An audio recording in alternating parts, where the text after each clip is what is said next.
Hello students, चलिए अब हम लोग डिस्कस करते हैं एक्यूट इन्फ्लेमेशन के कंपोनेंट्स। तो अब आप जानते ही हैं जो कार्डिनल साइंस हैं, रूबर, कैलर, डॉलर और ट्यूमर। तो इसके लिए जो फैक्टर्स रिस्पॉन्सिबल हैं वो आज हम लोग लिस्ट करते हैं। तो सबसे पहला है हीट या कैलर, उसके लिए ब्लड फ्लो का इंक्रीज होना और जो मेटाबॉलिज्म, सेलुलर मेटाबॉलिज्म इंक्रीज हुआ, इसकी वजह से हीट रिलीज होता है, क्योंकि ये एक तरह का एक्सोथर्मिक रिएक्शन है। और redness, of course blood vessels के डायलेशन और ब्लड फ्लो वहाँ पे बढ़ जाएगा तो वो रेड कलर का दिखेगा। और फ्लेयर और व्हील आएंगे। तो अब व्हील की बारी आती है, जो स्वेलिंग। तो स्वेलिंग क्यों हो रहा है? तो वेसोडाइलेशन ऑफ ब्लड वेसल्स। और फिर उसके बाद आपका एक्सट्रावेसेशन ऑफ फ्लूइड, क्योंकि वो एक्स्ट्रा सेलुलर स्पेसेस में चले जाते हैं फ्लूइड। सेलुलर इन्फ्लक्स, कीमोटैक्सिस, क्योंकि WBCs जा रहे हैं। और एलिवेटेड सेलुलर मेटाबॉलिज्म। पेन क्यों हो रहा है? क्योंकि केमिकल मेडिएटर्स रिलीज हो रहे हैं, साथ साथ में जो न्यूट्रोफिल्स हैं वो कीमोटैक्सिस में जाते हैं और एलिवेटेड सेलुलर मेटाबॉलिज्म। ये कुछ सेल हैं जो कि आपके इन्फ्लेमेशन में रिस्पॉन्सिबल हैं। बहुत इंपॉर्टेंट है, क्योंकि पैथोलॉजी पढ़ रहे हैं तो आपको सेल्स पढ़ने चाहिए। तो पॉलीमॉर्फोन्यूक्लियर सेल्स, जिसको आप न्यूट्रोफिल्स बोलते हैं, इनका इन्फिल्ट्रेशन ज़्यादातर एक्यूट इन्फ्लेमेशन में होता है। ये बहुत इंपॉर्टेंट मैंने जो बोला है इसको याद रखिएगा कि न्यूट्रोफिल्स का जो इन्फिल्ट्रेशन होता है वो आपके एक्यूट इन्फ्लेमेशन में होता है, बजाय कि आपके इसिनोफिल्स और basophils, macrophages, lymphocyte, plasma cells ज़्यादातर आपके क्रॉनिक इन्फ्लेमेशन के सेल्स हैं। तो क्रॉनिक इन्फ्लेमेशन में आपके प्लाज्मा सेल्स, लिम्फोसाइट्स हैं। और जायंट सेल्स आपके क्रॉनिक इन्फ्लेमेशन में ही है कि जायंट सेल्स मतलब सेल्स जो होंगे बहुत बड़े होंगे और उसके अंदर बहुत सारे न्यूक्लियस होंगे। तो इसमें आप देख रहे हैं foreign body type giant cell है, जिसमें आपके न्यूक्लियस डिस्पर्स्ड है एट द सेंटर। और आपके लैंगहैंस जायंट सेल्स हैं, जिसमें आपके हॉर्सशू शेप पैटर्न बना रहे हैं और साथ साथ में एंड पोल में है, एक नॉर्थ पोल एक साउथ पोल में है। ट्यूटन टाइप ऑफ जायंट सेल्स हैं जो कि आपको रिंग के फॉर्म में न्यूक्लियस अरेंज्ड हैं। तो ये सब जो जायंट सेल्स हैं ये आपको क्रॉनिक इन्फ्लेमेशन में मिलते हैं, ग्रैनुलोमा में मिलते हैं। अब आते हैं केमिकल मेडिएटर्स के बारे में। तो इन्फ्लेमेशन में, चाहे वो क्रॉनिक इन्फ्लेमेशन हो चाहे एक्यूट इन्फ्लेमेशन हो, सेल डिराइव्ड आपके केमिकल मेडिएटर्स होते हैं और कुछ प्लाज्मा डिराइव्ड होते हैं। नाम से समझ में आ रहा है, सेल डिराइव्ड मींस सेल से ही निकले हो। तो वेजोएक्टिव एमीन्स हैं, इकोसिनोइड जो कि आपका एराकिडोनिक एसिड बनाता है, और लाइसोसोमल कंटेंट्स, कुछ साइटोकाइंस हैं और कुछ फ्री रेडिकल्स हैं, चाहे वो नाइट्रोजन स्पीसीज हो चाहे वो ऑक्सीजन स्पीसीज हो। और प्लाज्मा डिराइव्ड आपके chemical mediators kinin system, clotting system, fibrinolytic system और कॉम्प्लीमेंट सिस्टम, जो बहुत इंपॉर्टेंट है। ये केमिकल मेडिएटर्स हैं इन्फ्लेमेशन के लिए। तो आपके सेल डिराइव्ड ज़्यादातर histamine, serotonin, prostaglandin, leukotrienes, platelet activating factors, reactive oxygen species of nitrous oxide, nitric oxide और साइटोकाइंस हैं। आप देख रहे हैं प्रिंसिपल सोर्सेस में ज़्यादातर जो सेल्स हैं इन्वॉल्व, उनमें मास्ट सेल्स, बेसोफिल्स हैं और प्लेटलेट हैं। तो आप हिस्टामिन हो चाहे सेरोटोनिन है, आप ज़्यादातर आपके मास्ट सेल से ही रिलीज होते हैं और प्लेटलेट से रिलीज होते हैं। और इन सब का work vasodilation, increase in muscular permeability और एंडोथेलियल एक्टिवेशंस में आप इसको कर सकते हैं। ठीक है। प्रोस्टाग्लैंडिन जो है वो आपके फीवर और पेन के लिए रिस्पॉन्सिबल है। सेरोटोनिन भी आपका इंक्रीज इन परमिएबिलिटी और वेसोडाइलेशन के लिए रिस्पॉन्सिबल है।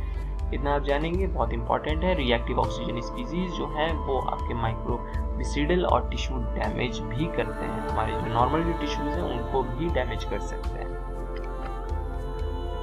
प्लाज्मा प्रोटीन्स में कॉम्प्लीमेंट जो प्रोडक्ट्स हैं, चाहे C5a है, C3a, C4a, ये सब के सब ऑप्सोनाइजेशन में हेल्प करेंगे, ताकि जो भी एंटीजन, जो माइक्रो ऑर्गेनिजम्स हैं, इनके ऊपर ये कोट कर देते हैं और इसका जो करस्पॉन्डिंग रिसेप्टर है वो आपके मैक्रोफेजेस में अवेलेबल होते हैं। तो वो मैक्रोफेजेस के जो रिसेप्टर हैं इन सबको रिकॉग्नाइज करते हैं और एंगल्फ करेंगे एंटीजन माइक्रो ऑर्गेनिजम्स को।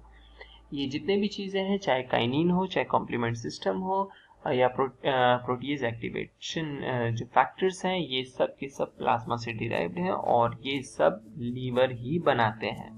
सेम वही काम करेंगे, कीमोटैक्सिस में हेल्प करेंगे और आपका वेसोडाइलेशन और इंक्रीज इन वास्कुलर परमिएबिलिटी। कुछ लाइसोसोमल कंपोनेंट्स भी हैं जो कि आपके मोनोसाइट्स बनाते हैं। और मोनोसाइट्स आप जानते हैं न्यूट्रोफिल्स के अंदर बहुत सारे ग्रैन्यूल्स रहते हैं, कि इसलिए वो ग्रैन्युलोसाइट है। और ये सब जो ग्रैन्यूल्स होते हैं उसमें प्राइमरी ग्रैन्यूल्स, सेकेंडरी ग्रैन्यूल्स और टर्शियरी ग्रैन्यूल्स होते हैं। प्राइमरी ग्रैन्यूल्स जो को हम लोग आपको एज़ोरोफिलिक ग्रैन्यूल्स भी बोलते हैं। इसमें मेटालोपेरोक्सीडेज, आपका माइलोपेरोक्सीडेज, एसिड हाइड्रोलेसेस और फॉस्फेटेसेस। और इसके अलावा सेकेंडरी में आप देख रहे हैं लैक्टोफेरिन, जेलेटिनेज और कोलेजिनेज। नाम से बहुत सारे हैं, ये बहुत सारे एंजाइम्स हैं जो कि बम्बार्ड होंगे आपके जो माइक्रो ऑर्गेनिजम्स हैं उनके ऊपर और लीथल होंगे उनके लिए। प्लेटलेट एक्टिवेटिंग फैक्टर्स ये भी रिलीज होते हैं आपके बेसोफिल्स और मास्ट सेल्स जो कि एक्टिवेटेड होते हैं बाय द IgE। तो इसका मतलब वो सेंसिटाइज्ड हो चुके हैं। ल्यूकोसाइट से भी रिलीज होते हैं और प्लेटलेट से भी रिलीज होते हैं। सेम वही वर्क है, increase in muscular permeability, bronchoconstriction, chemotaxis, vasodilation. Cytokines ये बहुत इंपॉर्टेंट क्वेश्चन है, ये 5 मार्क्स में क्वेश्चन आ सकता है। तो साइटोकाइंस एक तरह का पॉलीपेप्टाइड है जो कि सेल डिराइव्ड है, सेल से ही निकला है। कौन सा सेल? तो एक्टिवेटेड लिम्फोसाइट्स हो सकते हैं, मोनोसाइट्स हो सकते हैं, इवन बेसोफिल्स भी हो सकता है। तो ये सब साइटोकाइंस हैं जो कि बनते हैं, जिसमें tumour necrosis factor, interleukin 1, interleukin 6, chemokines, interleukin 12, interferon gamma और IL-17 है। इन सब का एक्शन समझ रहे होंगे। ल्यूकोसाइट्स को रिक्रूट करना समझ लीजिए आर्मी लगा देना। तो एंडोथेलियल का एक्टिवेशन, उसका एडहेशन, तो ये सब साइटोकाइंस बहुत इंपॉर्टेंट है इन्फ्लेमेशन। प्लाज्मा डिराइव्ड मेडिएटर्स में काइनिन सिस्टम के बारे में जानिए और कॉम्प्लीमेंट सिस्टम और क्लॉटिंग फैक्टर्स, ये तीनों के तीनों मिलकर ही काम करते हैं। तो क्लॉटिंग सिस्टम तो आपको मालूम ही है, जिसमें कैस्केड ये आप देख रहे हैं फैक्टर आपका 12A है और जो कि 11 को एक्टिवेट करता है, 11-10 को, 10 को प्रोथ्रोम्बिन से प्रोथ्रोम्बिन से थ्रोम्बिन और फिर उसके बाद फिब्रिनोजन से फिब्रिन। अब ये जो फिब्रिन है ये प्लाज्मिन और दूसरी तरफ से एक कैस्केड चल रहा है जिसको बोलते हैं काइनिन कैस्केड, कैलकरीन। तो यही सेम 12 जो फैक्टर्स है प्री कैलकरीन को कैलकरीन में चेंज करेगा और कैलकरीन से फिब्रोलाइटिक सिस्टम एक्टिवेट होंगे और ये प्लाज्मिनोजेन को प्लाज्मिन में कन्वर्ट करेगा। और ये अल्टीमेटली जो प्लाज्मिन है वो कॉम्प्लीमेंट कैस्केड को एक्टिवेट करेंगे, जो कि C3 को C3A एक कॉम्प्लीमेंट सिस्टम है, C3A, C4A, C5A ये कॉम्प्लीमेंट सिस्टम है जो कि इम्पॉर्टेंट है और ये ऑप्सोनाइजेशन में हेल्प करता है। सो कॉम्प्लीमेंट सिस्टम जिसमें C3A, C5A, C4A और C3B इज एन ऑप्सोनिन और C5A कीमोटैक्टिक ल्यूकोसाइट्स और C5B, C9 जो है वो लिपिड डिसॉल्विंग एजेंट्स हैं।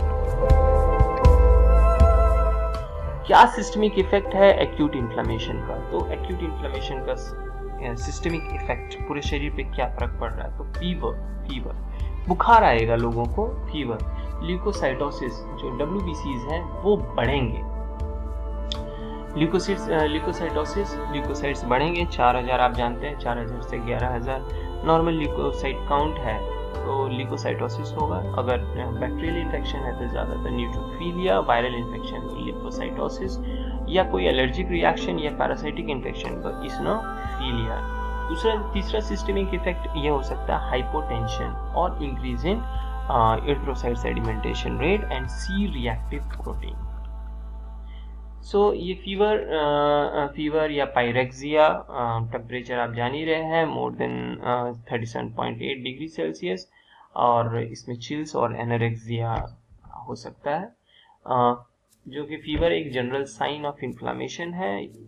ऐसा क्यों हो रहा है? ज़्यादातर ये हम लोगों के हाइपोथैलेमस से रिलेटेड है।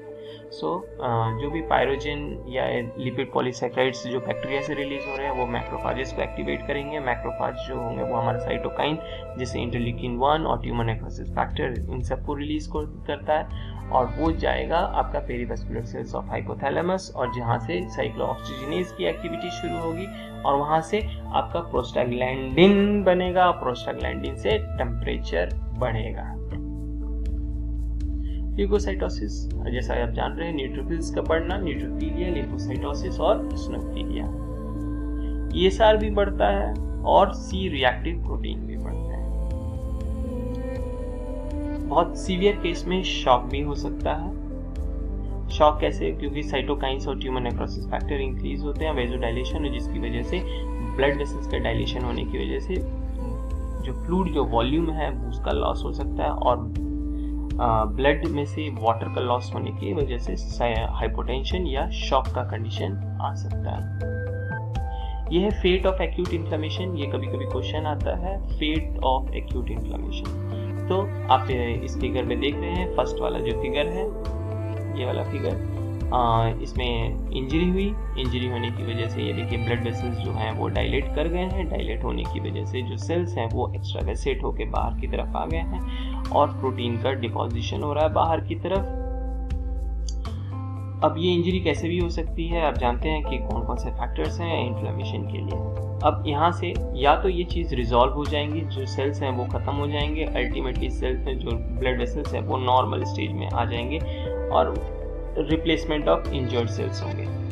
दूसरा ये चीज़ हो सकता है, यहाँ पर आपका जो ब्लड वेसल्स हैं वो मतलब वो टूट चुके हैं और WBC का और डेथ हो गया है। डेथ होने की वजह से WBC और जो टिश्यूज हैं वो भी नेक्रोटिक हो गया है, जिसकी वजह से पस का फॉर्मेशन हो सकता है, एब्सिस बन सकता है। तो ये भी हो सकता है। तो पहला रिजोल्यूशन ठीक हो गया, पस का फॉर्मेशन हो सकता है, या तो फिर वो हीलिंग के स्टेज में आ जाए। हीलिंग में क्या हो रहा है कि अब जो सेल्स हैं, जो न्यूट्रोफिल्स हैं, वो तो पूरी तरह खत्म हो गए, लेकिन आपका फाइब्रस डिपोजिशन बोलने का मतलब है कोलेजन का डिपोजिशन। अब कोलेजन का डिपोजिशन की वजह से आपको क्या होगा, वहाँ पे रिजिडिटी आएगी, रिजिडिटी लॉस ऑफ फंक्शन। तो ये एक तरह का हीलिंग है। तो आपका फेट ऑफ इन्फ्लेमेशन में आपका फाइब्रोसिस भी हो सकता है।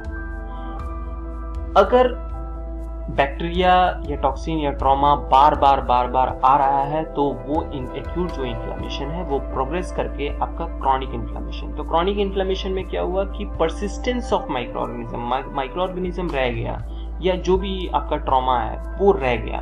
तो उससे क्या हुआ, एक्यूट जो है वो अब क्रॉनिक में चेंज हो गया। अब आप देख रहे हैं कि न्यू ब्लड वेसल्स का फॉर्मेशन हो रहा है। ऑफ कोर्स जो सेल्स हैं, अब यहाँ पे न्यूट्रोफिल्स आप देख रहे हैं, मल्टीपल लोब सेल्स हैं, यहाँ पर सिंगल न्यूक्लियस वाले सेल्स हैं, और साथ साथ में यहाँ पर भी फाइब्रस जो स्कार का फॉर्मेशन जिसको बोलते हैं, और प्रोग्रेसिव टिश्यू की इंजरी होती ही रहेगी। तो क्रॉनिक इन्फ्लेमेशन। तो फेट ऑफ एक्यूट इन्फ्लेमेशन में सबसे पहले आपके लिखेंगे रिजोल्यूशन, जो पूरी तरह ठीक हो गया। दूसरा, या तो पस फॉर्मेशन या एब्सिस का फॉर्मेशन। ये पस का फॉर्मेशन या तो फाइब्रोसिस में चला जाएगा, या तो शुरुआत से ही वो फाइब्रोसिस में चला जाएगा। अगर परसिस्टेंस ऑफ माइक्रो ऑर्गेनिज्म या ट्रॉमा या टॉक्सिन्स रहा तो उसकी वजह से वो क्रॉनिक इन्फ्लेमेशन में जाएगा। ठीक है, आज हम लोग यहाँ पे क्लोज करते हैं। नेक्स्ट वीडियो में हम लोग क्रॉनिक इन्फ्लेमेशन लेते हैं और इसके साथ हम लोगों का इन्फ्लेमेशन टॉपिक कंप्लीट हो जाएगा। Thank you very much.